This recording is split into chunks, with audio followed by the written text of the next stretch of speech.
고금소총과 야담. 해몽 못할 꿈. 옛날 평안도 어느 고을에 어떤 사람이 남의 집 머슴을 살았던 모양입니다. 하루는 주인 영감 환갑날이 되어서 손님들이 많이 모였는데 이 머슴이 갑자기 어젯밤에 희한한 꿈을 꾸었다고 하면서 해몽을 좀 해달라고 그러는 거였습니다. 손님들이 무슨 꿈을 꾸었는가 하고 물으니까 이 머슴이 꿈 이야기를 하려다 말고 갑자기 벌떡 일어나면서 에이, 이 꿈 해몽은 우리 고을 삿돈 하면 했지. 손님들은 못해요. 하더니 그 길로 곧장 고을원을 찾아갔습니다. 고을원에게 가서 어젯밤에 희한한 꿈을 꾸었는데 해몽을 좀 해달라고 하니 어디 한번 말해보라고 했습니다. 이 머슴이 꿈 이야기를 꺼내려다 말고 또 벌떡 일어나더니 에이, 이 꿈 해몽은 평양감사나 하면 했지. 삿돈은 못해요. 하면서 달아난단 말입니다. 머슴이 그 길로 평양감사를 찾아갔습니다. 찾아가서 어젯밤에 희한한 꿈을 꾸었는데 해몽을 좀 해달라고 했습니다. 평양감사가 무슨 꿈을 꾸었기에 그러느냐 하니 이놈이 말을 하려다 말고 또 벌떡 일어서더니 에이, 이 꿈 해몽은 임금님이 하면 했지. 대감은 못해요. 하면서 내빼고 말았습니다. 머슴이 그 길로 임금님 사는 대궐에 찾아갔습니다. 대궐 앞에서 왔다 갔다 하고 있으니 대궐 지키는 파수꾼이 왜 그러느냐고 물었습니다. 임금님한테 꿈 해몽 좀 부탁하러 왔다고 하니 파수꾼이 임금에게 가서 말을 전했던 모양입니다. 임금이 들어오라고 해서 들어갔습니다. 너는 무슨 꿈을 꾸었기에 나한테까지 찾아와 해몽을 청하는고? 임금이 물으니까 이놈이 말을 할 듯 말 듯 하더니 또 벌떡 일어나면서 에이, 이 꿈은 중국 임금님이 하면 했지. 우리 임금님은 못해요. 하더라는 거였습니다. 임금이 괘씸해서 이놈을 당장 옥에 가뒀습니다. 머슴이 옥에 갇혀서 죽을 날만 기다리고 있는데 하루는 감옥 천장에서 어린 쥐 한 마리가 죽어서 툭 떨어지더랍니다. 그런데 어디서 어미 쥐가 기다란 자를 물고 오더니 죽은 쥐 몸에다 올려놓고 한 자 두 자 재더란 말이죠. 그러니까 죽었던 쥐가 발딱 일어나서 쪼르르 기어간단 말씀이에요. 머슴이 그걸 보고 발을 한 번 탕구르니까 어미 쥐가 놀라서 자를 내던지고 도망가 버렸습니다. 그 자를 주워서 품속에 넣어뒀습니다. 그런데 마침 그때 임금의 외동딸이 병이 나서 죽었던 모양입니다. 임금이 애지중지하던 공주가 죽어서 너무 슬픈 나머지 장사도 못 지내고 날마다 애고애고 하면서 지냈습니다. 머슴이 그 소문을 듣고 감옥을 지키는 옥사쟁이에게 나를 내보내주면 공주를 살리겠소. 했습니다. 옥사쟁이가 그 말을 믿을 리 있나요? 안 된다고 하니 이 머슴이 못 믿겠으면 죽은 개를 한 마리 가져와 보라고 그랬습니다.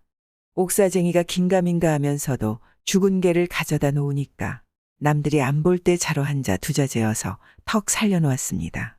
그러니까 옥사쟁이가 임금한테 고해서 머슴이 임금 앞에 불려갔습니다. 듣자니 내가 죽은 개를 살렸다지? 우리 공주도 살려낼 수 있겠느냐? 만약 살려내면 저를 사위로 삼아주시겠습니까? 공주는 이미 죽은 목숨이니 살려만 준다면야 무슨 짓을 못하겠어요.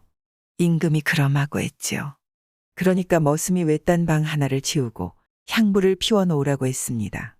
그리고 자기가 공주를 살릴 동안에 아무도 근처에 얼씬하지 못하게 해달라고 했습니다. 임금이 그대로 다 해주니까 머슴이 공주 주검에다 자를 올려놓고 한 자 두 자 재어서 살려놓았습니다. 공주가 자다 깬 사람처럼 벌떡 일어나서 걸어 나오니까 임금이 기뻐서 어쩔 줄을 몰라 했습니다. 머슴한테 좋은 옷을 입혀놓으니 허우대가 멀쩡한 게 사위 삼아도 되겠다 생각했습니다. 그래서 아주 떡 벌어지게 혼인 잔치를 치렀습니다. 머슴은 팔자에 없는 부마가 되어서 떵떵거리고 잘 살았습니다. 그런데 그때 마침 중국 임금의 딸이 병이 들어 죽었던 모양입니다. 중국 임금이 소문을 들으니 조선에 죽은 사람 살리는 명의가 있다고 그러거든요. 당장 사신을 보내서 이 머슴을 데려오게 했습니다. 머슴이 중국에 가서 공주를 살리려고 보니 워낙 죽은 지 오래돼서 그런지 암만 자로 재어도 살아나지 않더랍니다. 중국 임금이 자기 딸을 못 살려놓은 걸 알면 당장 죽이려고 달려들 터이니 그런 험한 꼴 당하기 전에 네 발로 나가서 죽자고 머슴이 산속으로 들어갔습니다. 머슴이 산속에서 죽을 자리를 찾다 보니 마침 낭떠러지 끝에 널따란 바위가 있었습니다. 저기서 떨어져 죽겠노라고 그 위에 올라갔더니 마침 큰 호랑이 한 마리가 냅다 뛰어오다가 바위에 쾅 하고 부딪혀서 그만 낭떠러지 아래로 떨어져 죽더라지 뭐예요. 그런데 어디서 다른 호랑이가 나오더니 죽은 호랑이를 큰 자막대기로 한자 두자재였습니다. 그러니까 죽었던 호랑이가 벌떡 일어나서 막 돌아다녔습니다. 호랑이가 가진 자막대기를 보니까 자기 것보다 훨씬 크고 길었습니다. 머슴이 용을 써서 큰 바위 덩어리를 낭떠러지 밑으로 굴리니까 호랑이가 놀라서 자를 내던지고 도망가 버렸습니다. 머슴이 그 자막대기를 주워가지고 중국 공주에게 가서 한자 두자재였더니 거짓말처럼 살아나더란 말이죠. 그런데 이런 변이 있나요? 중국 임금도 자기 딸을 살려준 은인이라고 그만 머슴을 사위로 턱 삼아버린단 말씀이에요. 그래서 중국 공주를 데리고 조선에 돌아왔습니다. 조선 공주는 첫째 부인 삼고 중국 공주는 둘째 부인 삼아서 조선 공주는 금대야에 물을 떠다 오른발을 씻어주고 중국 공주는 은대야에 물을 떠다 왼발을 씻어주고 이렇게 호강하면서 살았더랍니다. 그제야 머슴이 제가 꾼 꿈 이야기를 하기를 내가 그때 꿈꿈에 한쪽에서는 해가 뜨고 한쪽에서는 달이 뜨는데 한 발은 해를 밟고 한 발을 달을 밟고 서 있었더니 이렇게 되려고 그런 꿈을 꾸었구나. 하더랍니다. 거진 명궁. 옛날에 어떤 시골 총각이 한양 구경을 갔습니다. 나이 30이 넘도록 장가도 못 가고 등이 휘어지도록 일만 하다가 보니 이래서야 평생 무슨 낙으로 사나 하는 생각이 들었습니다. 그래서 대처로 나가면 무슨 수가 나겠거니 하고 논밭을 팔아 노자를 장만해서 무작정 한양으로 올라갔습니다. 그런데 한양 인심이 좀 야박한가요? 장사라도 해보려고 미천을 들이면 들이는 족족 다 떼었습니다. 장사 수완이 없어서 그렇기도 하지만 한양 장사꾼들이 처음부터 어수룩한 시골 사람 등이나 처먹으려고 덤벼드는 데야 당할 재간이 있나요? 한 서너 달 여기 기웃 저기 기웃하다 보니 수중에 돈은 다 떨어져 가고 그동안 속는데 이골이 나서 오기만 잔뜩 쌓였습니다. 그런데 이 총각이 그동안 장안을 여기저기 돌아다니면서 한 가지 배운 게 있었습니다. 그게 뭔고 하니 한양 사람들은 차림새를 보고 사람 대접을 한다는 거죠. 쥐뿔도 없는 건달이라도 아래 위로 미끈하게 차려입고 활이나 메고 다니면 돈깨나 있는 한량이라 해서 대접을 받고 아무리 실속 있는 사람이라도 허름한 농사꾼 차림으로 돌아다니면 어딜 가나 푸대접을 받는 게 한양 인심이더란 말입니다. 에라, 이왕에 돈 벌기는 글러먹었으니 원 없이 한량 행세나 해보고 미련 없이 집에 가자. 총각이 몇 푼 안 남은 돈으로 새 옷을 사 입고 활을 사서 둘러매고 한량 차림으로 장안을 돌아다녔습니다. 아, 그랬더니 과연 사람들이 쳐다보는 눈초리부터 달라지지 뭐예요. 그러니 저절로 어깨도 으쓱해지고 공연히 걸음걸이에도 힘이 들어갔습니다. 그렇게 돌아다니다가 어디서 죽은 꿩 2마리를 주웠습니다. 꿩을 죽기는 주웠는데 어디 넣을 데가 없으니까 화살에 꿰어 가지고 갔습니다. 가다가 주막에 들었는데 주막집 주인이 화살에 꿰인 꿩을 보고는 아이고, 이 한량님이 화살 하나로 꿩을 2마리나 잡으셨군. 하면서 호들갑을 떨었습니다. 그 소리를 듣고 주막에서 쉬던 사람들이 우르르 몰려들어 구경을 하느라 야단법석이 났습니다. 명궁일세, 명궁이야. 나는 새를 떨어뜨린다는 말은 들었어도 화살 하나로 꿩 2마리 잡은 걸 보기는 처음일세.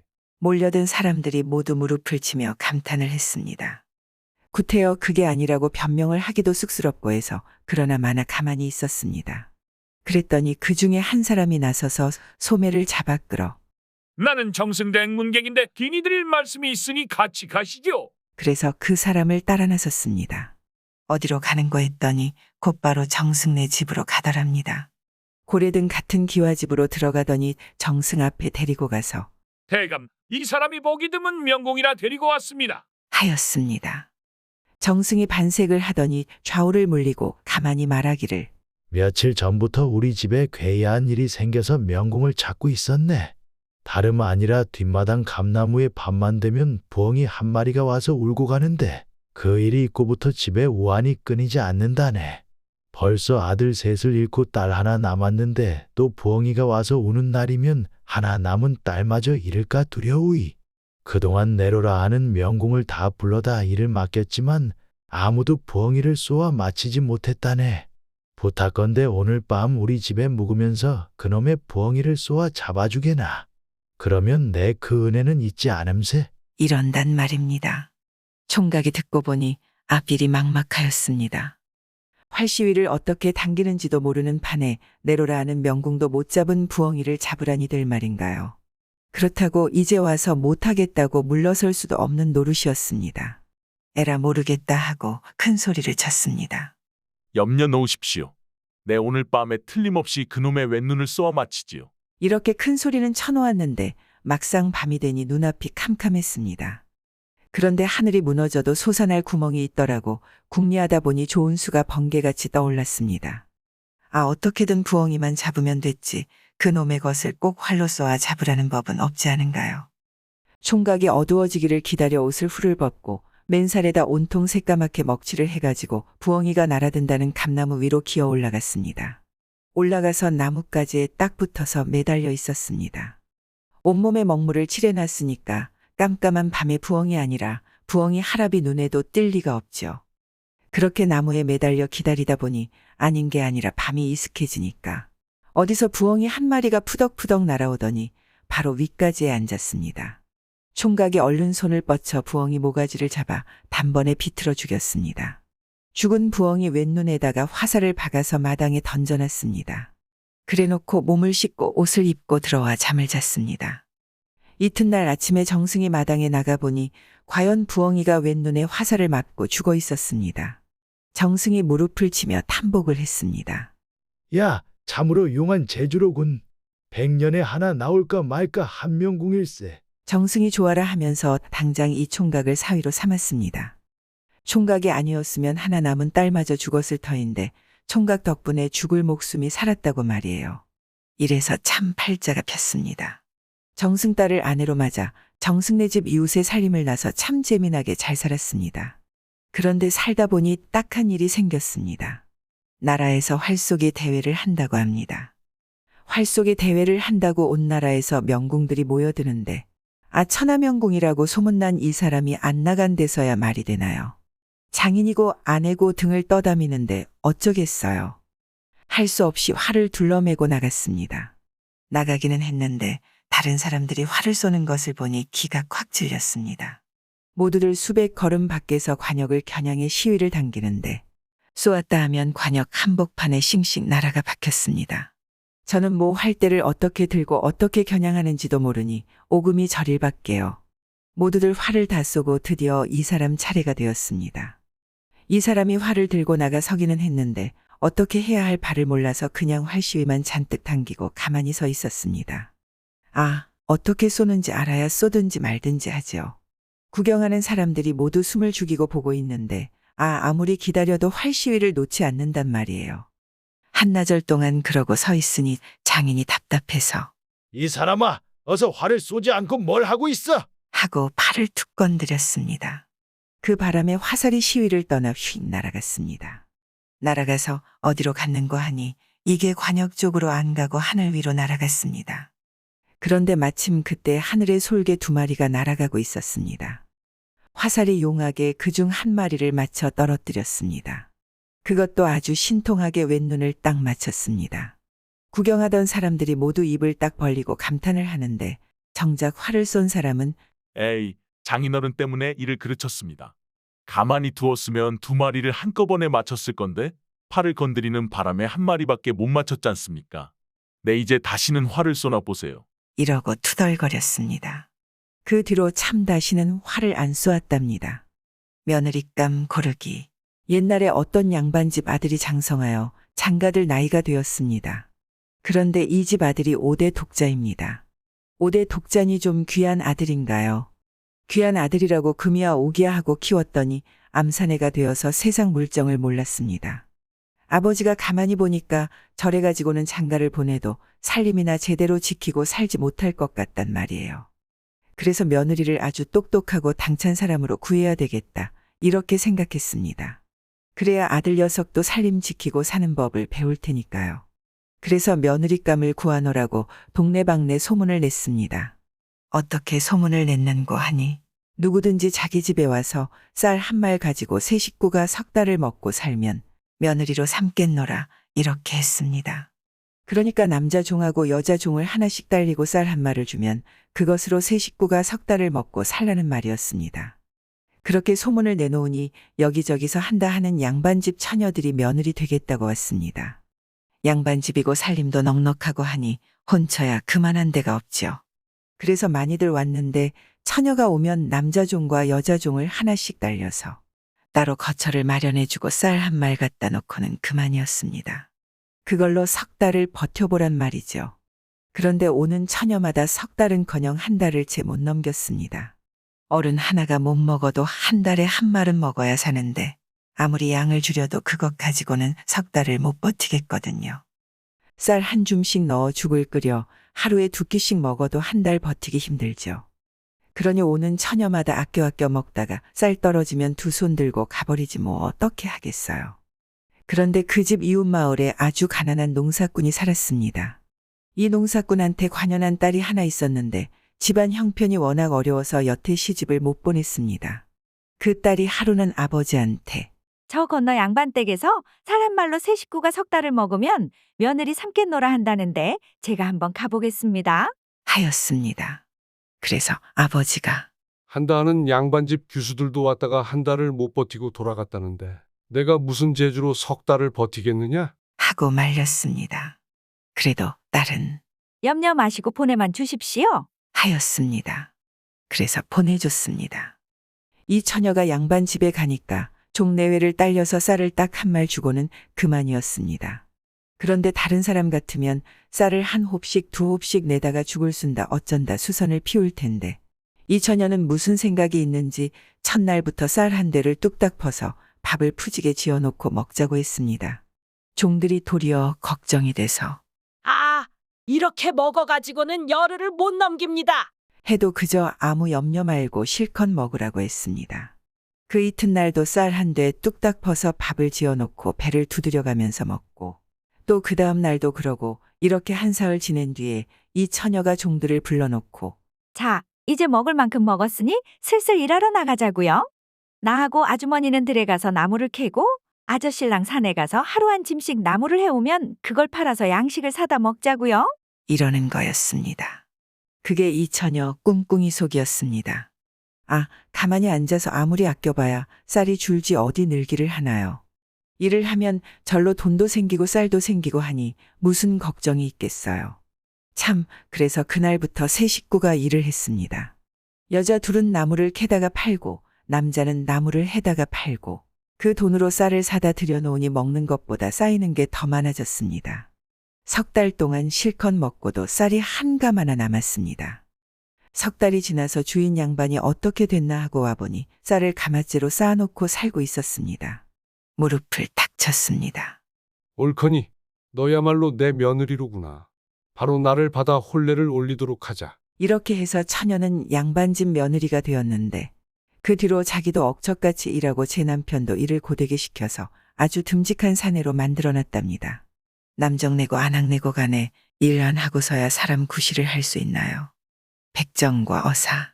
이것은 그리 멀지 않은 옛날 이야기입니다.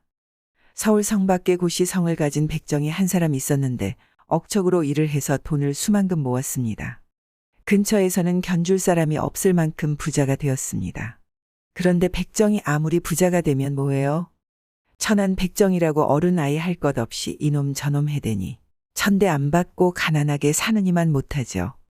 이 백정이 사는 곳에서 얼마 안 떨어진 곳에 윤씨 성을 가진 양반 한 사람이 살았습니다. 그런데 이 양반은 사는 게 너무 가난했습니다.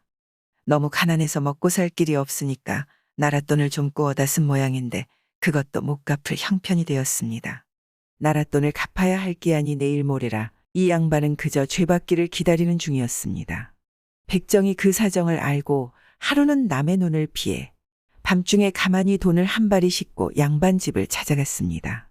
아무리 가난해도 양반은 양반이라 천한 백정은 드릴 수 없다고.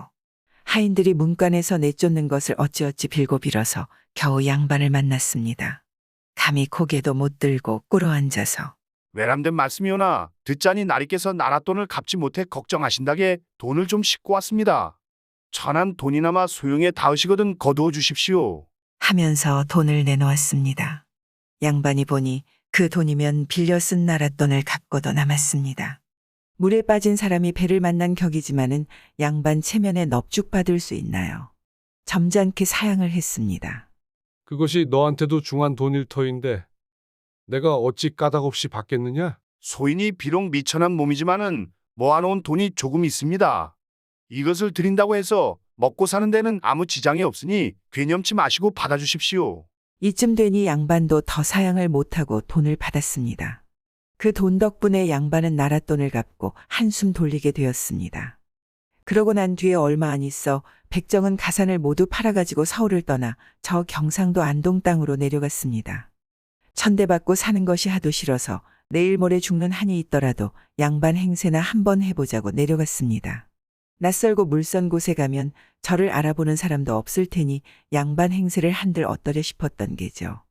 안동 땅에서도 양반이 제일 많이 산다는 곳에 가서 자리를 잡고 사는데 이 사람이 양반 행세를 하면서도 다른 양반들과 어울리지를 않고 집에만 틀어박혀 지냈습니다. 원 평생 백정 노릇만 해왔으니 양반 노릇을 뭐 어떻게 하는지 알아야 말이죠. 섣불리 어울리다가는 본색이 탄로 날 것 같으니까 두문불출하고 지냈습니다.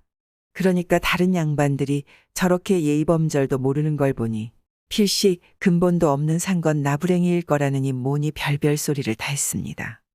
그런데 때맞춰 들려오는 소문이 전에 저한테서 돈을 받은 서울 양반이 큰 벼슬을 하게 됐다고 그러는 거였습니다. 옳다구나 하고 양반들 많이 모인 곳에 가서 큰 소리를 쳤습니다. 인사가 늦어서 미안하게 됐소이다. 저로 말하면 이번에 큰 벼슬 자리에 오른 이웃 남욱의 대감과 아주 가까운 사이요. 그만해도 좋으련만 다른 양반들이 어떤 사이냐고 자꾸 묻기에 그 양반이 자기 매형이라고 거짓으로 둘러댔습니다.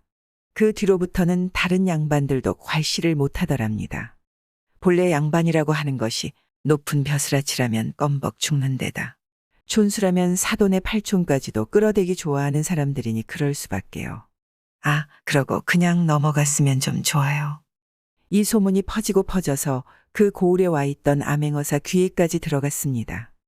그런데 일이 공교롭게 되느라고 글쎄 그 암행어사가 바로 윤 아묵의 대감의 맏아들이지 뭐예요. 그러니 이게 어떻게 되나요? 암행어사가 소문을 들어보니 고 아묵이라는 양반이 자기 외삼촌이 된다는 얘긴데 저한테는 그런 외삼촌이 없거든요. 이건 필시 무슨 곡절이 있겠거니 싶어서 암행어사가 하루는 고 백정네 집을 찾아갔습니다. 듣자니 이댁 주인이 윤 아묵의 대감의 처남이라고 하는데 내가 바로 그 윤 아묵의 아들이오. 그런데 나에게는 그런 외삼촌이 없으니 이게 대체 어떻게 된 일이오? 백정이 들으니 청천벽력 같은 소리지 뭐예요. 아이고, 내가 왜 쓸데없는 허풍을 떨어서 이를 이 지경으로 만들었나 싶어서 죽을 맛이었습니다. 암행어사 앞에 넙죽 엎드려 사죄를 하고 그동안의 사정을 죄다 털어놓았습니다. 백정으로 천대받고 사는 것이 하도 원통하여 양반 행세나 한번 해보려고 하다 보니 이런 일이 생겼는데 죽을 죄를 저질렀다고 말이에요. 암행어사가 들어보니 저희 아버지가 늘 은인이라고 이야기하던 바로 그 사람이었습니다. 그래서 아무 염려 말라고 하고는 다음에 관가에서 사람이 오면 이렇게 저렇게 하라고 일러주고 갔습니다. 그러고 나서 며칠 뒤에 고백정이 사는 집의 관가에서 사령들이 큰 가마를 메고 들이닥쳤습니다. 동네 사람들이 모두 무슨 일인가 하고 우르르 몰려들었습니다. 사령들이 가마를 마당에 내려놓고는 암행어사 분부 받들고 왔습니다. 하고 야단이 났습니다. 고백정은 태연하게 마루에 앉아서 잔뜩 점잔을 빼고 있었습니다. 그래? 무슨 분부냐? 어사께서 이땡나리의 생질이라 하시면서 나리를 모셔오면 인사를 드리겠다고 하십니다. 그 말을 들은 고백정 하는 꼴이 마루를 탕탕 치면서 마구 노발대발이었습니다. 뭐라고? 그놈이 암행어사로 왔으면 마땅히 제 발로 나를 찾아와서 인사를 해야지. 감히 어른을 오라가라 해? 이쯤 되니 구경 왔던 동네 양반들이 놀라서 눈망울이 화등잔만해졌습니다. 고을 관장도 벌벌 떠는 암행어사에게 이놈 저놈 하면서 욕을 해대니 놀랄 밖에요. 이게 다 암행어사와 짜고 하는 일이지만 사정을 모르는 동네 양반들은 과연 지체가 하늘을 찌르는 양반이구나 하고 그 다음부터는 백정 앞에서 설설기게 되었습니다. 이렇게 해서 고백정은 다른 양반들이 우러러보는 몸이 되어 잘 살았습니다. 그런데 일이 여기서 끝났으면 좋으련만 그게 아니었습니다. 암행어사가 서울에 올라가서 아버지에게 이 일을 낱낱이 고해 바쳤습니다. 그러니 아버지도 참 잘했다고 칭찬을 하는데 옆에서 그 말을 듣고 있던 둘째 아들이 그만 심술을 부린단 말이에요. 아니, 형님. 그래 그 천한 백정놈을 우리 외숙이라고 떠들고 다녔단 말입니까? 그 사람이 비록 백정이라 하지만은 우리 아버지가 곤경에 빠졌을 때 도와주지 않았느냐? 아무리 그렇더라도 그 천한 것이 양반 행세를 하고 다니는 걸 그냥 둘 수는 없습니다. 둘째 아들이 그 길로 떨쳐 일어나 경상도 안동 땅으로 내려갔습니다. 내려가자마자 바로 관가에 가서 자기는 서울 윤 아무개 대감의 둘째 아들이며 얼마 전에 다녀간 암행어사의 동생인데 죄인 잡으러 왔으니 어서 사령들을 부르라고 울음장을 놓았습니다. 그러니 고을원이고 육방관속이고 설설 기면서 사령들을 불러 모았습니다. 윤가가 사령들에게 호령하기를 내 외숙이라고 떠들고 다니는 고 아무개가 실은 백정놈이니 어서 가서 그놈을 잡아오너라. 하니 사령들은 영문도 모르고 고백정네 집에 갈 수밖에요. 가서 이러이러한 사람이 와서 잡아오란다고 그랬습니다. 고 백정이 들으니 이거 참 큰일이 나도 보통 난 게 아니거든요. 지금까지 잘 버텨왔는데 이제 와서 죽여주십시오 할 수도 없고 그 심술 사나운 놈한테 대들 수도 없고 참 이러지도 못하고 저러지도 못하게 되었습니다. 그런데 하늘이 무너져도 솟아날 구멍이 있더라고 좋은 꾀가 번개같이 떠올랐습니다. 고 백정이 시치미를 뚝 떼고 하는 말이 그 아이가 어렸을 때 한 번 미치더니 그 병이 도진 개로군. 어서 가보자. 하고 사령들을 앞세우고 관가에 갔습니다. 가보니 윤가는 낯이 불그락푸르락 해가지고 서 있다가 고 백정이 의관을 갖추고 활개를 치며 걸어 들어오는 것을 보고 눈에 불이 일어서는 애꿎은 사령들에게 불호령을 내렸습니다. 이놈들아, 저 못된 백정놈을 오라를 지워 끌고 오지 않고 어째 걸어 들어오게 하느냐. 당장 오라를 지워라. 그런데도 고 백정은 태연하게 사령들을 돌아보면서 내가 뭐라고 하더냐? 저 눈저위 돌아가는 것 좀 보아라. 미쳐도 아주 단단히 미쳤으니 저대로 둬서는 안 되겠다. 어서 묶어라. 하였습니다. 그러니 사령들이 누구 말을 듣겠어요. 하나는 눈에 불을 켜가지고 고래고래 악을 쓰고 하나는 태연자약하게 뒷짐을 지고 서 있으니 당연히 태연한 쪽 말을 듣죠. 당장 달려들어 윤가를 꽁꽁 묶었습니다. 이놈들, 이게 무슨 짓이냐. 백정놈은 저기 있는데 왜 나를 묶느냐. 그러나 마나 고백정은 천연덕스럽게 사령들에게 약속을 한단 구해 오라고 해서는 저 아이가 어릴 때도 저러는 걸 내가 쑥뜸으로 고친 적이 있으니 이번에도 뜸을 지지면 나을 게다. 하고는 뜸장을 주먹만하게 비벼서 윤가의 등에다 붙여놓고 불을 그어댔습니다. 맨살에 쑥이 타들어가니 죽을 맛이죠. 아이고 아야. 아이고 아야. 이 못된 백정놈이 날 죽이네. 어허, 이번에는 너무 많이 미쳐서 한두 곳 떠서는 안 되겠다. 한 10곳 지지면 낫겠지. 뜸장을 한꺼번에 10개를 비벼서 등에다 붙여놓고 불을 붙여놓으니 어떻게 되겠어요? 아주 등살이 벗겨지는 것 같지요. 아이고, 아이고. 아직 정신이 덜 들었나 보구나. 한 100곳 더 지져볼까? 윤가가 그 말을 들으니 이러다가는 죽을 것 같았습니다. 아이고, 외삼촌. 정신이 듭니다. 이러지 마십시오. 웬걸? 다시는 병이 도지지 않게 좀 더 뜨자꾸나. 아니요. 다시는 안 그럴 겁니다. 그게 정말이냐? 예, 풀어만 주시면 두만 않고 서울로 올라가겠습니다. 이렇게 다짐을 받고 풀어졌습니다. 그러니 찍소리 않고 서울로 올라갔습니다. 고백정은 그 뒤로도 양반 행세를 하면서 잘 살았답니다. 저승길도 같이 가라. 옛날에 두 사람이 한날 한시에 죽었습니다. 그러니까 저승길을 둘이 같이 가게 된 거죠. 그런데 한 사람이 뭐라고 중얼중얼거리면서 갔습니다. 같이 가던 사람이 당신 지금 뭐라고 중얼거리는 거요? 하니까 나는 극락 가려고 연불 외우면서 가지요. 나무아미타불, 나무아미타불. 하고 중얼중얼 연부를 외우면서 간단 말이에요. 아이고, 그거 나도 좀 가르쳐 줘. 나도 극락 좀 가게? 그래서 나무아미타불을 외우라고 가르쳐 줬습니다. 이 사람이 연부를 배워서 외우며 가는데 그만 도랑을 하나 건너뛰다가 잊어버렸습니다. 여보시오, 나 연불 잊어버렸어. 다시 가르쳐 줘. 하는데 연불 잘하는 사람은 벌써 저만치 앞서가서 가르쳐 주기도 귀찮고 저 혼자서 극락 가고 싶었던가 몰라요. 할 수 없이 이 사람이 겨우 생각했다는 것이 천타불 만타불 주라미타불, 천타불 만타불 주라미타불. 이러고 얄궂은 연부를 외우면서 갔습니다. 참말도 안 되는 연부를 외우면서 가는데 앞서간 사람은 저 혼자 저승문 앞에까지 갔습니다. 가서 안으로 들어가려고 하니까 문지기가 막아서며 뒤에 오는 사람하고 같이 오지. 왜 혼자서 먼저 오느냐? 그래서 저승문 옆에 붙어 서 있다가 뒤에 사람이 오니까 같이 들어갔습니다. 들어가니까 염라대왕이 저승길 올 때 어떻게 하고 왔느냐고 물었습니다. 앞서간 사람은 저는 나무아미타불을 공들여 외우며 부지런히 앞서왔습니다. 하고 나중 온 사람은 저는 연불을 잊어버려서 천탑을 만탑을 주라미탑을 하면서 뒤따라왔습니다. 했습니다. 그러니까 염라대왕이 연부를 틀리게 외운 것은 죄가 되지 않으나 저 혼자 살겠다고 동행을 뿌리친 것은 중죄다. 하면서 나중에 간 사람은 꽃방석에 앉히고 먼저 간 사람은 기름가마로 보내버렸습니다. 그리고 꽃방석에 앉은 사람더러 연불 한 번 더 외워보라고 했더니 그새 또 잊어버리고 천보살 만보살 천보살 만보살 비나이다. 이러더랍니다. 시어머니 길들이기. 옛날에 아주 성미가 고약한 시어머니가 있었습니다. 어찌나 성미가 고약한지 잠시도 며느리를 들들 볶아대지 않으면 남들이 도리어 이상하게 여길 지경이었습니다. 들들 볶아도 이건 뭐 앞도 뒤도 없는 것이 걸음을 걸어도 빨리 걸으면 촐싹된다고 트집. 천천히 걸으면 느려 터졌다고 트집이고 밥을 지어도 많이 지으면 살림 해프게 산다고 트집. 적게 지으면 소견머리가 오그랑 쪽박이라고 트집이었습니다. 이러니 모 안 볶일 재간이 없었습니다. 아들 딱 하나 있는 것을 장가 보낸 뒤로 벌써 며느리를 3번이나 갈아치웠다면 알만하죠.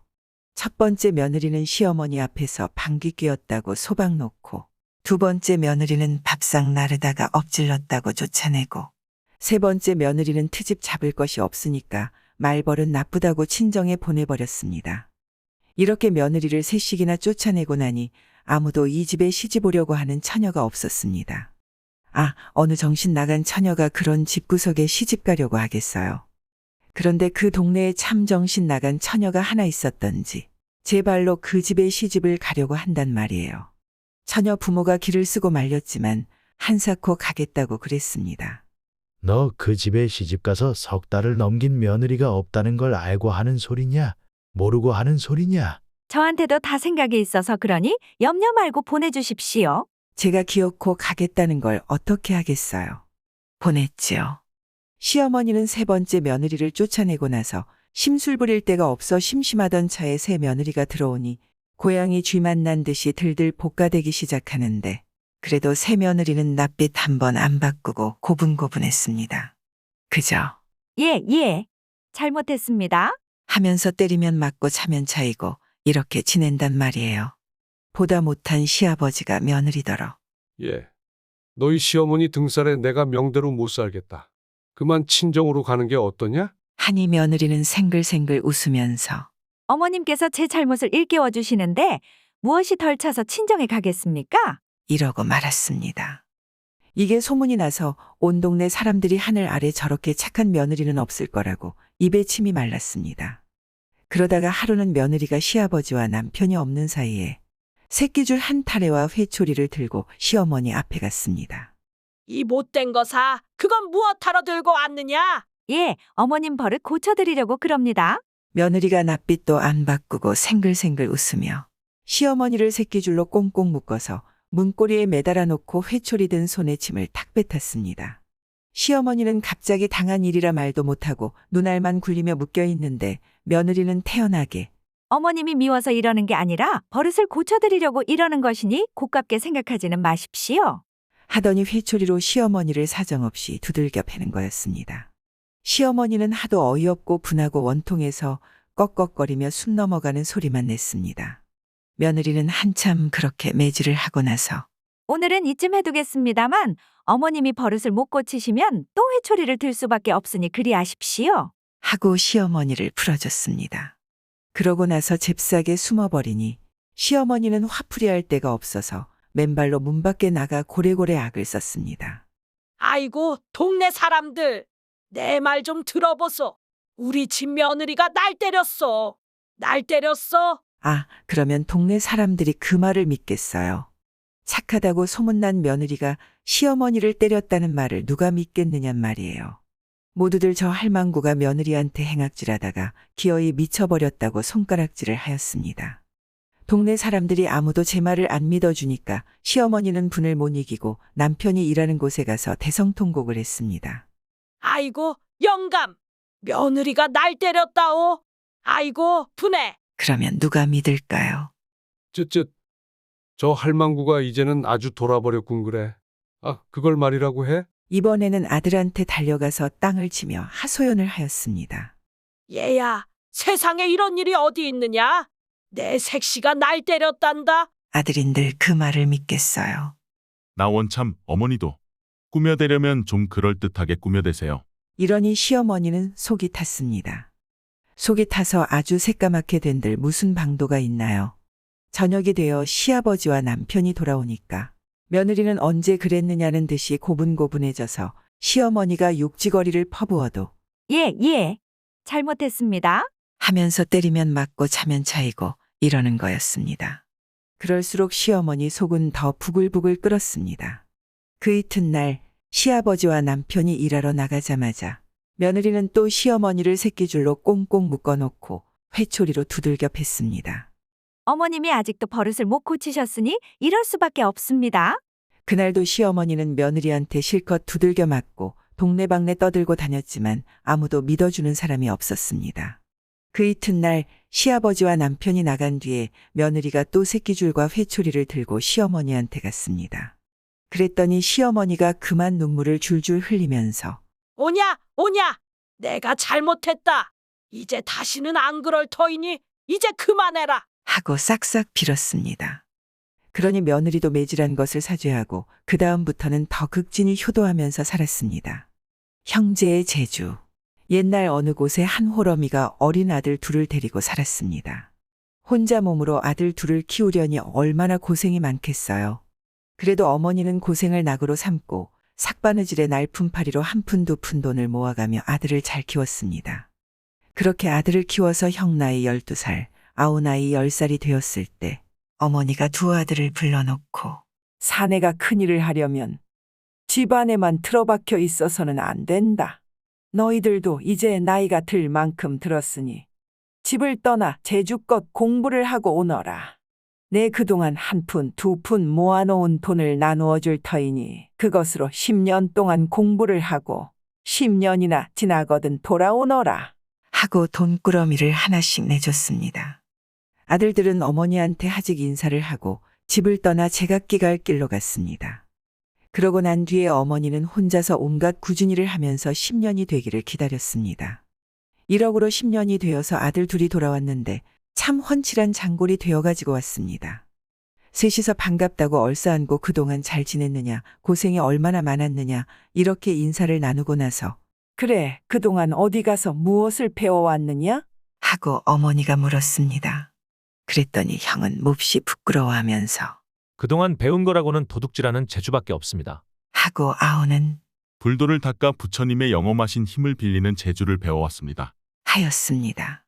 듣고 보니 형은 참 안 배우느니만 못한 재주를 배워왔고 아우는 참 좋은 공부를 해왔습니다. 그때가 마침 섣달 금음날이라 집집마다 설쇠일 채비가 한창인데 이 집에는 미처 설음식을 장만하지 못했습니다. 그래서 어머니가 걱정을 하니 두 아들이 슬그머니 밖으로 나갔습니다. 먼저 형이 동네를 한 바퀴 휘돌아보고는 그 동네에서 제일 큰 부자 양반집 앞에 가서 뭐라고 중얼중얼하더니 가난한 집 앞에 가서 또 뭐라고 중얼중얼했습니다. 이렇게 집집마다 돌아다니면서 중얼중얼하고는 마지막으로 저희 집 앞에 와서 중얼중얼했습니다. 아, 그러니 온 동네가 발칵 뒤집혔습니다. 쌀이 없어 설음식을 장만 못한 집에서는 갑자기 어디서 왔는지 쌀이 한 말씩 두 말씩 턱턱 생기고 돈이 없어 설빔을 장만 못한 집에서는 갑자기 어디서 왔는지 돈이 10냥씩 20냥씩 턱턱 생겼습니다. 형제네도 쌀 한 말과 돈 10냥이 생겼습니다. 그러니 집집마다 한편으로 놀라고 한편으로 기뻐하느라고 야단법석이 났습니다. 그런데 부자 양반 집만은 아무 일이 없는 것처럼 조용했습니다. 어머니가 놀라서 이게 어찌 된 일이냐고 물으니 형이 하는 말이 제가 방금 동네를 한 바퀴 둘러보니 집집마다 쌀이 없고 돈이 없어서 한숨소리가 끊이지 않는데 유독 부자 양반네 집만은 곳간에 쌀이 썩어나고 돈괴에 돈이 곰팡이가 필 지경이었습니다. 그래서 못된 술수를 조금 부려 부자 양반네 쌀과 돈을 어려운 집에 얼마간 나누어 준 것뿐입니다. 하였습니다. 그 말을 듣고 어머니가 말없이 고개를 끄덕끄덕했습니다. 아우는 어떻게 하는고 하니 아우도 형처럼 동네를 한 바퀴 휘돌면서 여기저기 살폈습니다. 집집마다 기웃거리며 살피더니 어느 다 찌그러져가는 초가집 앞에서 걸음을 멈추고 연부를 막 외웠습니다.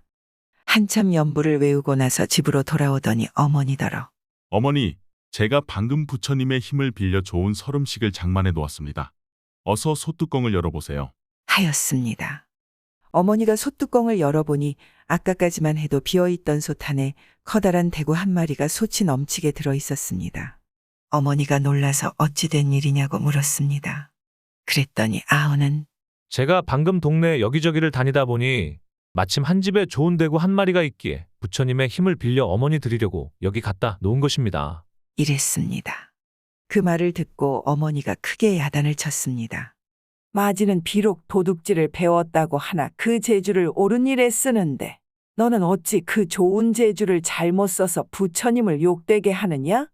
그 대구는 부모도 없이 늙은 할아버지를 모시고 사는 아이가 할아버지 병 고칠 약에 쓰려고 장에 가서 사오는 것을 내가 어제 봤느니라. 그 불쌍한 아이 것을 훔쳐다가 우리 식구가 먹자는 게냐? 그런 짓을 하고도 부끄럽지 않으냐? 그래서 아우는 제 잘못을 뉘우치고 대구를 도로 아이네 집에 돌려줬습니다. 그리고 그 다음부터는 형제가 모두 재주를 옳은 일에만 쓰고 살았습니다. 그런데 부자 영감네 집에는 쌀과 돈이 얼마나 많았던지 제 집 쌀과 돈으로 온 동네가 배불리 먹고 설을 잘 쐬었는데도 표가 안 나서 끝내 눈치를 못 채더랍니다. 눈먼 부엉이 요새도 그런 일이 없기야 하겠나마는 옛날 한때는 벼슬아치들이 뇌물을 먹고 뒤를 봐주는 일이 많았던 모양입니다. 과거를 보는데도 뇌물이 왔다 갔다 했다 하니 참 고약한 일이죠. 전에 한 선비가 살았는데 이 사람이 어릴 적부터 과거 공부를 해서 글도 잘 쓰고 아는 것도 많았습니다. 그런데 과거를 보기만 하면 번번이 떨어졌습니다. 글을 잘 못 써서 그런 것도 아니고 아는 게 적어서 그런 것도 아니었습니다. 시관들에게 뇌물을 안 바쳐서 그랬습니다. 시관들이 모두 썩어 빠져서 식권은 안 보고 뇌물 바친 양을 따져서 급제다 낙방이다 제멋대로 정해버리니 그럴 밖에요. 그래서 이 선비가 과거에 7번 내리 떨어졌는데 그러고 나니 참 억장이 무너졌습니다. 이때 나라에서 임금이 미행을 나섰습니다. 미행이라고 하는 것은 임금이 허름한 옷을 입고 밤에 몰래 대궐 밖을 돌아다니면서 백성들이 사는 모습을 살피는 게 미행입니다. 임금이 미행을 나서서 여기저기 돌아다니다가 한 곳에 가니 웬 선비가 집 앞에 서서 뭐라고 중얼중얼거리고 있더란 말이죠. 뭐라고 그러나 하고 들어보니 이 선비가 한다는 말이 개구리 때문에 부엉이 눈이 멀었구나. 개구리 때문에 부엉이 눈이 멀었구나. 이러고 중얼거렸습니다. 개구리 때문에 부엉이 눈이 멀었다. 암만 생각해도 무슨 말인지 알 수가 없었습니다. 그래서 임금이 그 선비한테 다가가서 물어봤습니다. 방금 들으니 개구리 때문에 부엉이 눈이 멀었다고 뜻 모를 말씀을 하시는데 그게 대체 무슨 말이요? 그랬더니 선비가 허 웃기만 하고 대답을 안 했습니다. 그럴수록 궁금증이 나서 자꾸 물으니까 그제야 이야기를 하는데 그게 이런 이야기입니다. 옛날에 꾀꼬리하고 황새하고 노래자랑을 하게 됐죠. 둘 중에 누가 노래를 더 잘하나 내기를 했다 이런 말입니다. 그런데 심판을 부엉이가 보게 됐어요. 황새가 가만히 생각해 보니 저는 애당초 이기기 글렀거든요. 황새라고 하는 것이 목은 길지만은 소리야 꾀꼬리를 당할 재간이 있나요? 꾀꼬리는 목청이 좋아서 간드러지게 노래를 잘하는데 황새란 놈은 기껏해야 벅하는 외마디 소리밖에 못 지르니 아예 상대가 안 되지요. 그런데도 황새란 놈은 욕심이 많아서 어떻게든 제가 꾀꼬리를 이겨보고 싶었단 말입니다. 그런데 제주로는 도저히 안 되겠으니까 심판보는 부엉이한테 뇌물을 줬어요. 때는 한겨울인데 어디 개울을 뒤져서 개구리 한 마리를 얻었습지요. 이걸 부엉이한테 갖다 바치고는 당신도 알다시피 내가 덩치만 컸지 어디 노래 부르는 재간이 있어. 그러니 이걸 받고 심판이나 잘해 주시오. 이렇게 은근슬쩍 구슬려 놨단 말입니다. 부엉이는 동지섣달에 참 난데없는 개구리 한 마리를 얻고 보니 마음이 달라졌어요. 노래 부르는 날이 돼서 먼저 꾀꼬리가 노래를 하는데 참 간드러지게 잘하지요. 뭐 들어보면 간장이 살살 녹거든요. 그 다음에는 황새가 노래를 하는데 이놈은 당최할 줄 모르니까 벅하고 한번 소리를 지르고는 두 말이 없어요. 이건 누가 봐도 상대가 안 되는데 그래도 부엉이는 뇌물로 개구리 얻어먹은 게 있으니 어떡합니까? 꾀꼬리가 노래를 하기는 잘한다마는 너무 간드러져서 못 쓰겠고 황새는 한마디밖에 안 했지만은 소리가 우렁차서 쓸만하다. 그래서 황새가 이겼다. 아, 이렇게 억지로 심판을 받다 이런 이야기가 있습니다. 그때부터 부엉이가 눈이 멀었다는데 오늘 저녁에 그 이야기가 생각나서 한번 짓거려 본 것뿐입니다. 임금이 이야기를 다 들어보니 이게 짐승의 이야기지만은 사람 사는 세상을 아주 잘 찔러서 한 말이었습니다. 필경 무슨 곡절이 있겠구나 싶어서 다시 물어봤습니다. 보아하니 나이도 지긋한 선비가 왜 벼슬길에 나서지 않고 묻혀 사시오? 그랬더니 선비는 또 한 번 허웃으면서 과거를 보기야 여러 번 봤지요. 그런데 과장에 온통 개구리 잡은 황새와 눈먼 부엉이가 판을 치니 꾀꼬리는 어디 발붙일 곳이 있더랍니까? 하였습니다. 그제야 임금이 무슨 말인지 알아차리고 선비를 잘 타일렀습니다. 그렇기는 하지만은 세상에 어디 눈뜬 부엉이가 한 마리도 없겠소. 들으니 며칠 뒤에 별과가 있다는데 꼭 나가보시오. 그래놓고 임금이 대궐에 돌아와서 바로 아무 날 별과를 본다는 방을 내걸었습니다. 선비가 과장에 가보니 시제가 붙었는데 그게 개구리 때문에 부엉이가 눈이 멀었다라는 글귀였습니다. 다른 사람들이야 아무리 시관에게 뇌물을 바쳤어도 글을 못 썼습니다. 무슨 말인지 알아야 쓸 게 아니겠어요. 그래서 이 선비 혼자 글을 써내어서 급제를 했다는 이야기입니다. 떡자루와 돈자루. 옛날에 돈 많은 부자 양반과 그 집에 머슴 사는 총각이 있었습니다. 부자는 돈 모으는 걸 낙으로 삼고 커다란 자루에 돈을 넣어두고 허구한 날 돈만 들여다보고 살았습니다. 돈자루에 돈이 점점 불어가는 것을 낙으로 삼고 입만 떨어지면 돈하고 눈만 떨어지면 돈자루부터 찾고 행여 누가 훔쳐갈세라 잘 때도 돈자루를 베고 자고 이러면서 살았습니다. 이렇게 돈 하면서 사니까 자연히 인색할 수밖에 없죠. 한 푼이라도 아끼려고 별의별 짓을 다 했습니다. 머슴에게 밥을 준다는 것이 쌀이 아까우니까 강냉이로 떡을 만들어주는데 그것도 많이나 주나요. 하루에 딱 3개, 아침에 하나, 점심에 하나, 저녁에 하나씩 주고 말았습니다. 더러 머슴이 몸이 아파서 일을 못하는 날에는 그나마 안 줬습니다. 이러니 머슴은 강냉이 떡에 목을 메고 그저 그것 아니면 죽는 줄 알고 살았습니다. 부자가 돈 모으는 것처럼 강냉이 떡을 모으는데 끼니 때마다 떡 부스러기 떨어지는 것을 주어서 볕에 바짝 말려 자루에다 넣어뒀습니다. 부자가 그러는 것처럼 잘 때도 떡자루를 끼고 자고 눈만 떨어지면 떡자루를 들여다보면서 자루에 떡 부스러기가 점점 모이는 걸 낙으로 삼고 살았습니다. 부자는 머슴이 떡 부스러기를 모으는 것을 보고 박장대소를 하면서 비웃기를 이 어리석은 놈아, 그깟 떡 부스러기를 모아서 어디에 쓰겠다는 거냐? 그거 한 자루 다 채워야 돈 한 푼만 하겠느냐? 하였습니다. 그러나 마나 머슴은 떡 부스러기를 모아서 한 자루를 다 채웠습니다. 그런데 그해 여름에 비가 참 많이 왔습니다. 많이 와도 이만저만 온 게 아니고 아주 하늘에 구멍이 뚫린 것처럼 왔습니다.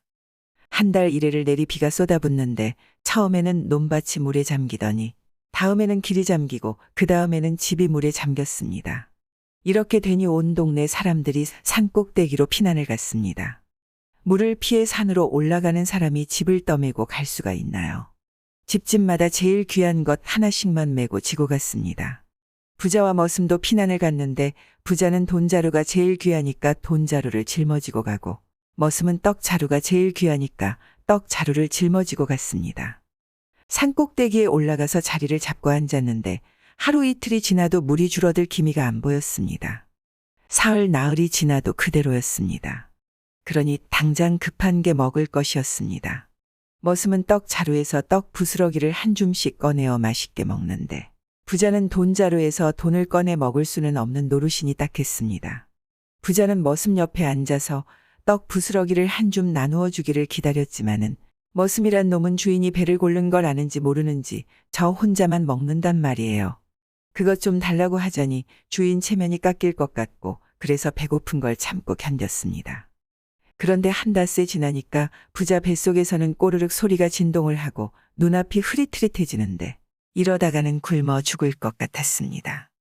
옆에서는 머슴이 떡 자루를 끼고 앉아 떡 부스러기를 얌얌 소리까지 내어가며 먹는데 그걸 보니 눈이 뒤집힐 지경이었습니다. 이 지경이 되면 체면이고 뭐고 차릴 것이 없죠. 실없는 웃음까지 슬슬 흘려가며 머슴한테 빌붙었습니다. 예, 그 떡 부스러기 한 줌만 다오. 그랬더니 머슴이 눈을 휘둥그렇게 뜨고 한다는 소리가 아, 영감님 같은 양반님도 이런 걸 다 잡수십니까요? 이런 것은 천한 우리나 먹는 줄 알았는데요. 하고는 줄 생각을 안 했습니다. 양반이라고 못 먹는 것이 있다더냐? 그러지 말고 좀 다오. 내 떡값으로 돈 다 푼을 주마. 그래도 머슴은 줄 생각을 하지 않았습니다. 돈이 적어서 그러는 게로구나. 옛다, 한 양을 주마. 떡 부스러기 한 줌에 돈 한 양이면 그게 어디 적은 돈이냐? 그래도 머슴은 거들떠볼 요량조차 하지 않네요. 좋다, 좋아. 내 큰맘 먹고 단양을 주마. 그래도 머슴은 못 들은 척 떡 부스러기만 냠냠 먹고 있었습니다. 그러면 10양이면 되겠느냐? 그래도 묵묵부답이었습니다. 그러면 50냥. 돈 한마지기 갑시다. 그래도 묵묵부답이었습니다. 그러면 100냥. 그러면 1000냥. 그래도 대답이 없었습니다. 1000냥을 준다는데도 실탄이 무슨 방도가 있나요? 할 수 없이 쫄쫄 굶으며 온 하루를 더 보냈습니다. 그 다음 날이 되니 부자는 참더는 못 견딜 지경이 되었습니다. 배는 고플 대로 고파서 창자가 뒤틀리고 눈앞에 헛것이 왔다 갔다 하는데 이러다가는 곧 숨이 넘어갈 것 같았습니다. 그런데 옆에서는 머슴이 입맛까지 다셔가며 떡 부스러기를 얌얌 먹고 있으니 이건 뭐 미칠 지경이었습니다. 그래서 부자가 돈자루를 통째로 머슴에게 갖다 안기면서 싹싹 빌었습니다. 아이고, 이야. 이 돈 자루 다 줄 테니 제발 그 떡 부스러기 한 줌만 다오. 그제야 머슴이 못 이기는 척 돈자루를 받고 떡 부스러기를 집어주더랍니다.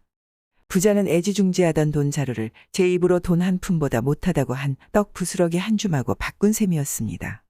집안의 화목한 비결. 옛날 어느 곳에 김서방네와 이서방네가 이웃해서 살았습니다. 두 집 다 식구 수도 그만하고 가진 살림도 그만한데 딱 한 가지 다른 게 있었습니다. 그게 뭔고 하니 김서방네는 식구들이 서로 사이가 나빠서 허구한 날 싸우면서 살고 이서방네는 식구들이 서로 사이가 좋아서 날마다 웃으면서 살았습니다. 동네 사람들도 두 집안 사정을 다 알아서 오직근 뚝딱 싸우는 소리만 나면 또 김서방네 집에서 싸움을 하는 게로군. 하고 와그르르 웃는 소리만 나면 이 서방네 집에서는 또 재미난 일이 생겼나 보군. 하였습니다. 하루는 김서방네 소가 온 동네 밭을 휘젓고 다니며 곡식을 다 망쳐놨습니다.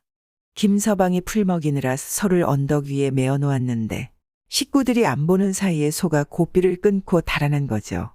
식구들이 억지로 소를 붙잡아 외양간에 메어 놓고 나서 대판으로 싸움을 벌이는데 서로 내가 옳으니 내가 그르니 하고 싸웠습니다. 아, 이 여편네야. 아침에 소여물을 어떻게 주었기에 소가 배고파 날뛰게 만들어? 김서방은 아내를 나무라고. 너는 눈을 어디에 달고 다니기에 소코 밑에서 빨래를 하면서 고삐 끊는 것도 못 봤니? 아내는 며느리를 나무라고. 아, 당신은 뭐 하는 사람이 소가 풀을 다 뜯어먹도록 옮겨 매지도 않고 그냥 뒀어요? 며느리는 제 남편을 나무라고. 아버지도 참 진작에 소고삐를 단단히 메어뒀으면 이런 일이 생기지 않았을 것 아네요. 아들은 제 아버지를 나무라고 이러느라고 옥신각신 분주하게 싸웠습니다. 한참 동안 그렇게 티격태격 실쭉셀쭉하다가 김서방이 가만히 생각해보니 이웃에 사는 이서방네는 무슨 재주로 싸움 한 번 하는 일 없이 화목하게 잘 사는가 싶었습니다. 그래 이서방네 집에 찾아가서 자네 집 식구들은 무슨 재주로 1년 가야 싸움 한 번 없이 그리 화목하게 잘 사는가? 우리 집에서는 오늘도 대판으로 싸움이 났다네. 했더니 이서방이 그래, 오늘은 무슨 일로 싸웠는가? 하고 물었습니다. 그래서 소가 고삐를 끊고 달아난 일 때문에 싸웠다고 했더니 이서방이 허 웃으면서 우리 집 식구들이 어떻게 하는지 잘 보게. 하더니 마당에 메어 놓은 소를 일부러 고삐를 풀고 엉덩이를 때려내 쫓았습니다. 소가 마구 돌아다니니까 온 식구가 여기저기서 달려나와 붙잡아가지고 마당에 도로 메어 놓고 나서 한자리에 모였습니다. 이제는 이 서방네도 별 수 없이 대판으로 싸움이 나겠지. 했더니 웬걸 싸움은커녕 큰 소리 한 번 안 나왔습니다. 내가 소고삐를 단단히 메어두지 않은 것이 잘못이오. 이서방이 이렇게 자기를 탓하니까 웬걸요. 내가 아침에 여물을 든든히 먹였더라면 소도 더 얌전했을 텐데 다 내 잘못이오. 아내는 이렇게 자기를 탓하고 어머님, 그런 말씀 마세요. 제가 우물가에 있으면서 소를 빨리 잡지 못한 탓이에요. 며느리는 이러고 아니요. 내가 점심 먹고 소를 풀밭에 옮겨 메어놓는다는 게 그만 깜빡했어. 다 내 잘못이오. 아들은 이러더랍니다. 그러니까 싸움이 날 리가 있나요? 서로 자기 탓이라고 우기다가 금세 와그르르 웃음이 터졌습니다. 그걸 보고 김서방이 무릎을 치면서 가더랍니다. 거짓 웃음에 거짓 울음. 옛날에 어떤 사람이 딸 셋을 두었습니다. 몸 안 아끼고 부지런히 일을 했던가 논밭되기도 실하게 갖추고 살림도 제법 일구어 규모 있게 살았던 모양입니다. 그러니 자연히 딸 셋을 정성 들여 키웠습니다. 잘 먹이고 잘 입히고 모자랄 것 없이 키웠단 말이에요. 그렇게 잘 키워서 셋을 다 시집 보냈습니다. 딸을 다 시집 보내고 나니 늙은 내외만 남았는데 평생 딸 키우는 재미로 살다가 다 떠나보내고 나니 쓸쓸할 것 아니겠어요. 그래서 양자를 들여서 양며느리를 보았습니다. 양자와 양며느리를 데리고 살다가 보니 핏줄도 다른 젊은이들을 고생시키는 것이 안 되어서 따로 세간을 내보냈습니다. 안 나가려고 하는 것을 억지로 구슬려서 내보냈단 말이죠. 그래서 다시 늙은이 내외만 남게 되었습니다. 그렇게 살다가 자꾸 나이를 먹어서 죽을 날이 멀지 않게 되니 자식들에게 살림을 물려줘야 하겠는데 아무래도 제 핏줄을 가진 딸들한테 더 마음이 쏠리더란 말입니다. 몇십 마직이나 되는 논밭되기를 모두 양며느리네한테 물려주기가 아까웠던 게죠. 그래서 이참에 아주 딸내들을 만나서 논밭되기나 조이떼 주리라 이렇게 마음먹고 딸네 집에 갔습니다. 먼저 첫째 딸네 집에 갔습니다. 가보니 다른 식구들은 아무도 없고 첫째 딸 혼자서 배틀에 올라앉아 배를 짜고 있더랍니다. 얘야, 내가 왔다. 아비가 왔어. 반가워서 크게 불렀더니 첫째 딸은 배틀에서 내려올 생각도 않고 아버지 오셨어요? 오시려면 진작 오신다는 말이라도 하고 오실 것이지. 이렇게 불쑥 오셔서 놀라게 하시나요? 요 배 다 짜놓고 나갈 테니 밖에서 기다리세요. 이러면서 짤캉짤캉 배만 짜고 있더라지 뭐예요. 한참 동안 밖에서 기다려도 배틀에서 내려올 생각을 안 하기에 이 사람이 그냥 돌아섰습니다. 그 다음에는 둘째 딸네 집에 갔습니다. 가보니 둘째 딸은 집 앞개울에서 빨래를 하고 있더랍니다. 얘야, 내가 왔다. 아비가 왔어. 반가워서 크게 불렀더니 둘째 딸은 헬끗 돌아보기만 하고 아버지도 참 좀 한가할 때 오시지. 하필이면 이렇게 바쁠 때 오셨어요? 지금 빨랫감이 밀려서 그러니 이 빨래 다 할 때까지 거기서 좀 기다리세요. 이러고 뚝딱뚝딱 방망이질만 하고 있더라지 뭐예요. 한참 동안 서서 기다려도 빨래만 하고 거들떠보지를 않기에 이 사람이 그냥 돌아섰습니다. 그러고는 셋째 딸네 집에 갔습니다. 가보니 셋째 딸은 한창 저녁 밥상을 차리고 있더랍니다. 얘야, 내가 왔다. 아비가 왔어. 반가워서 크게 불렀더니 셋째 딸은 땅이 꺼져라 한숨을 쉬면서 시집 식구들이 들에서 돌아오면 주려고 저녁밥을 식구 수대로 딱 맞추어 지었는데 이렇게 갑자기 오시면 어떡해요? 아버지 때문에 새로 밥을 더 지어야 하니 좀 기다리세요. 하면서 딸강딸강 밥상만 차리고 있더랍니다. 한참 동안 기다려도 새로 밥을 짓는 기미는 안 보이고 밥그릇만 딸강거리고 있기에 이 사람이 그냥 돌아섰습니다. 돌아서서 집으로 오는 길에 양며느리네 집에 들렀습니다. 양며느리는 마당에서 집불을 피워놓고 배를 메고 있다가 시아버지가 오는 것을 보고는 배 메던 것도 팽개치고 버선발로 달려나와 맞아들이더랍니다. 그러고는 곧장 암탉을 잡고 더운 밥을 짓고 해서 극진히 대접을 하였습니다. 이 사람이 양며느리네 집에서 하룻밤을 자고 집에 돌아와서 며칠 뒤에 거짓으로 딸네 집에 부고를 보냈습니다. 자기가 죽은 것처럼 써가지고 말이에요. 그러고는 방에 병풍을 둘러치고 병풍 뒤에 가만히 누워 있었습니다. 그랬더니 딸들이 아버지 죽었단 소식을 듣고 달려왔습니다. 먼저 첫째 딸이 달려와서 머리를 풀고 슬피 우는데 얼마나 구슬프게 우는지 듣는 사람 눈에서 눈물이 절로 날 지경이었습니다. 아이고 아버지, 아이고 아버지. 며칠 전 우리 집에 오셨을 때 제가 배 짜다 말고 달려나가 씨암탉 잡아 더운 밥 지어드렸더니 맛있게 드시고 나서 제 넘어 문온답 마지기 너 주마 하시더니 이렇게 돌아가시다니요. 아이고 아버지, 아이고 아버지. 그 다음에 둘째 딸이 달려와서 머리를 풀고 슬피 우는데 바닥을 탕탕 치며 몸부림을 치는 게 얼마나 애통해 보이는지 몰랐습니다. 아이고 아버지, 아이고 아버지. 며칠 전 우리 집에 오셨을 때 제가 빨래하다 말고 달려가 시돼지 잡아 국 끓여드렸더니 맛있게 드시고 나서 강 건너 마른 논닷 마지기 넣어 주마 하시더니 이렇게 돌아가시다니요. 아이고 아버지, 아이고 아버지. 그 다음에는 셋째 딸이 달려와서 머리를 풀고 슬피 우는데 병풍 귀를 잡고 늘어져 곡을 하는 품이 까무러칠까 겁날 지경이었습니다. 아이고 아버지, 아이고 아버지. 며칠 전 우리 집에 오셨을 때 제가 저녁 밥상 차리다 말고 송아지 잡아 술 대접해드렸더니 맛있게 드시고 나서 윗마을 개똥밭단 마지기 넣어 주마 하시더니 이렇게 돌아가시다니요. 아이고 아버지, 아이고 아버지. 세 딸이 이렇게 통곡을 하는 걸 들어보니 기가 막혔습니다. 이 사람이 그만 부하가 치밀어서 벌떡 일어나 병풍을 걷어내고 호통을 쳤습니다. 이런 못된 것들 무엇이 어쩌고 어째? 내가 언제 씨암탉 잡아 더운 밥 지어줬어? 내가 언제 시돼지 잡아 국 끓여줬어? 내가 언제 송아지 잡아 술 대접했어? 내 죽음이 참 죽음인 줄 알았더냐? 그랬더니 세 딸이 울음을 뚝 그치고 한다는 말이 그럼 저희들 울음이 참 울음인 줄 알았어요? 하더랍니다. 거짓 죽었던 사람은 그 뒤로 오래오래 살다가 살림은 죄다 양며느리한테 물려주고 죽었답니다. 구독과 좋아요, 알람 설정 부탁드리옵니다.